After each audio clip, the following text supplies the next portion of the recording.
Penyiksaan sadis dialami pasangan suami istri atau Pasutri berinisial AD 35 tahun dan YH 27 tahun. Kedua korban disiksa oleh 9 orang pelaku di kamp atau barak tempat tinggal mereka di areal PT RAPP Desa Petodaan, Kecamatan Teluk Meranti, Kabupaten Pelalawan, Provinsi Riau.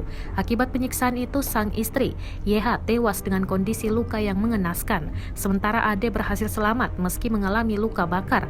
Kapolres Pelalawan AKBP Indra Wijatmiko mengatakan tindakan yang dilakukan 9 pelaku tersebut sangat tidak manusiawi.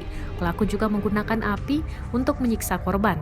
Dia mengatakan penyiksaan kedua korban berlangsung sejak Jumat hingga keesokan harinya pada Sabtu 24 Juli 2021. Namun pada Minggu pagi, Ade berhasil melepaskan tali ikatan pada kaki dan tangannya. Ade kemudian kabur ke Pangkalan Kerinci, ibu kota Kabupaten Pelalawan.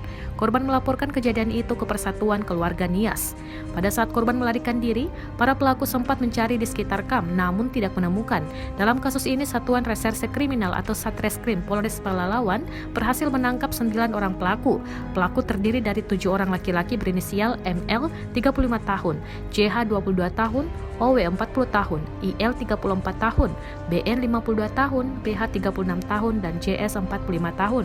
Sedangkan dua lainnya perempuan berinisial SG 34 tahun dan WM 28 tahun.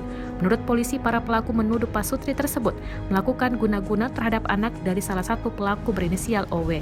Pelaku OW kemudian mengajak pelaku lain untuk mengikat kedua korban. Sang suami diikat dengan tali pada tiang barak, sedangkan istrinya diikat di kasur.